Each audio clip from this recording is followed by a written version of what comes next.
Meenakshi Academy of Higher Education and Research. Admissions open. Apply online. கடந்த மாதம் India Pakistan இடையேயான மோதல் உச்சமடைய ராணுவ தளபதி அசீம் முனிரும் முக்கிய காரணம்.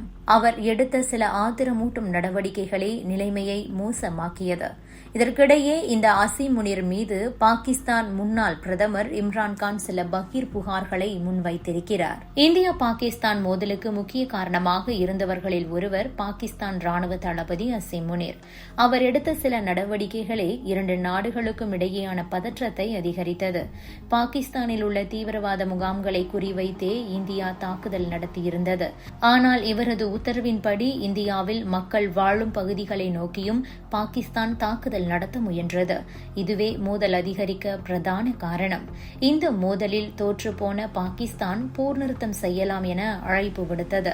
இப்படி பாகிஸ்தான் அடிவாங்கியிருந்த போதிலும் இந்த அசீம் முனிருக்கு பாகிஸ்தான் ராணுவத்தின் மிக உயர்ந்த பதவியான ஃபீல்டு மார்ஷல் பதவி வழங்கப்பட்டது. அது தனிக்கதை. அதே நேரம் அசீம் முனிர் இதற்கு முன்பு உள்நாட்டிலும் கூட சர்ச்சையை கிளப்பியவர்தான். முன்பு இம்ரான்கான் அரசு இருந்தபோது இன்டர் சர்வீஸ் இன்டெலிஜென்ஸின் இயக்குநர் ஜெனரல் பதவியில் இருந்த அசீம் முனிரை அப்போதைய பிரதமர் இம்ரான்கான் நீக்கியிருந்தார். அதன் பிறகே மற்ற கட்சிகளை வைத்து குழப்பத்தை ஏற்படுத்த இம்ரான்கான் அரசும் கவிழ்ந்துவிட்டது. அதிலும் கூட அசீம் முனிருக்கு முக்கிய பங்கு இருப்பதாக சொல்லப்பட்டது. இதற்கிடையே ராணுவ தளபதி ஜெனரல் அசீம் முனிர் மீது பாகிஸ்தானின் முன்னாள் பிரதமர் இம்ரான்கான் சில கடுமையான குற்றச்சாட்டுகளை முன்வைத்திருக்கிறார். முனீரின் பதவியை நீக்கியதால் தனது மனைவி புஷாரா பீபியை பழி வாங்குவதாக பரபரப்பான குற்றச்சாட்டுகளை முன்வைத்திருக்கிறார். இது தொடர்பாக இம்ரான்கான் தனது ட்விட்டர் பக்கத்தில், நான் பிரதமராக இருந்தபோது ஜெனரல் அசீம் முனிரை ISI இயக்குநர் ஜெனரல் பதவியிலிருந்து நீக்கினேன். அப்போது அவர் இது குறித்து பேச எனது மனைவி புஷாரா பீபியிடம் போனார். ஆனால் அவர் பேச மறுத்துவிட்டார். இதுபோன்ற விஷயங்களில் தனக்கு எந்த ஒரு சம்பந்தமும் இல்லை என்றும் நேரில் சந்திக்க முடியாது என்றும் மறுத்துவிட்டார்.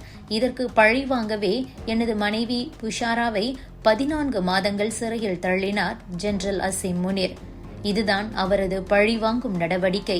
இதுவரை யாரும் இதுபோல எனது மனைவியை அரசியல் காரணங்களுக்காக பழிவாங்கியது இல்லை. பாகிஸ்தானின் சர்வாதிகார ஆட்சி காலங்களில் கூட இதுபோன்ற சம்பவம் நடந்ததில்லை. எந்த ஆதாரமும் இல்லாமல் பொய்யான வழக்குகளில் எனது மனைவி கைது செய்யப்பட்டார். அரசியலில் கூட ஈடுபடாத சாதாரண பெண் அவர். சிறையில் அடைத்தது மட்டுமின்றி சுமார் 4 வாரங்கள் என்னை கூட சந்திக்க அனுமதிக்கவில்லை.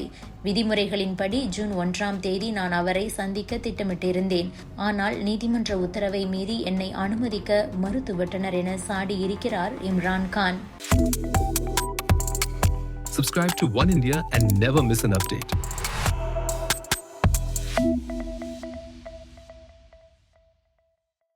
Meenakshi Academy of Higher Education and Research. Admissions open. Apply online.